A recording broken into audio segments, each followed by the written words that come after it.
Jolly morning mga sister.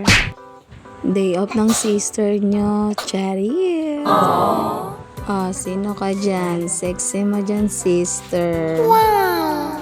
So, ayun na nga, tanghali na nagising ang sister nyo. Ginising na ako ng amo ko. O, diba, day off ko, pero may amo pa rin ako. Nam-nam na nga daw siya. So, for the work ang sister nyo. So, tinimplahan ko na nga siya ng kanyang namdam. Mimik daw siya. At pagkatapos niya, nag-ready na nga ako ng pang pancake. Nabili ko ngayon sa Dali. Diba? Napakamura lang sa Dali, guys. Bumili na kayo doon. Nag-promote ang sister.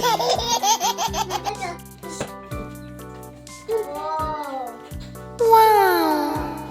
Amaze na amaze nga yung amo ko dyan. Nilagyan ko lang naman ng itlog at hinalo-halo ko. O, diba, tuwan-tuwa siya. Shake-shake niya daw. At nag-init nga ako ng tubig dyan dahil for the kape ang sister nyo ang sekreto para sumexy. At hindi na nga makapag-intay ang aking amo. At tumating na nga ang aking lovers. At for the almusal na nga may kasamang chika. O, diba, hindi ko na kailangan lumabas sa kanto para makipag-chismisan.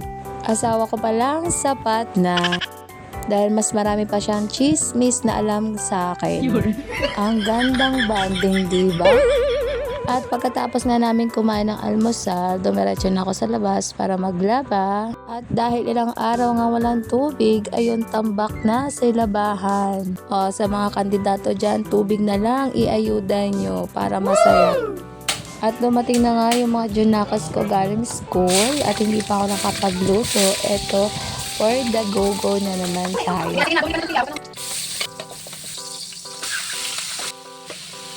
Happy ka na? Huwag mo away ate ha?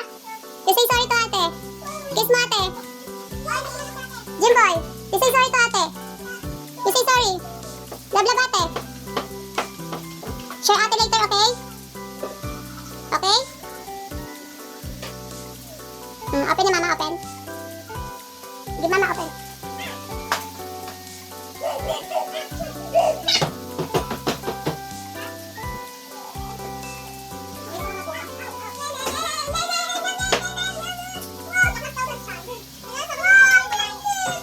Nagtanong nga yung anak ko ano daw ulam. Sabi ko, pachamba.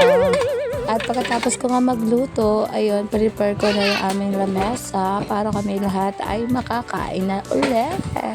O, diba kakatapos ko lang kumain, kakain na naman ako. Paano kung di ka tataba niyan, sister?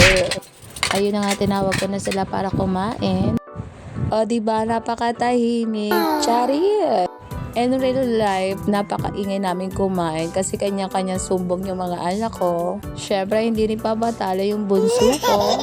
Bigla nga nawala si Dijan dahil bumili siya ng Sprite.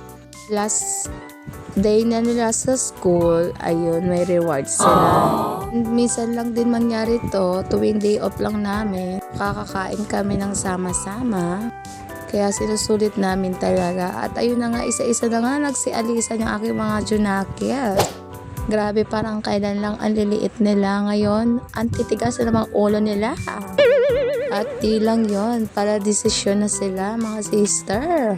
At kami na nga lang dalawang mag-asawang natira. Sabi ko sa asawa ko kung sino huling tumayo, siya ang maghuhugas. At tumating na yung aking parcel. Oo anak, sa'yo yan. Dalawa nga in-order ko dahil may pagbibigyan kami. At sa dami nga dumating yung parcel, isa lang binuksan ko dahil nandiyan yung asawa ko.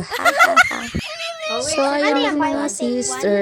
Wala pa sa kalahating araw pero grabe, 5 minutes na yung aking video.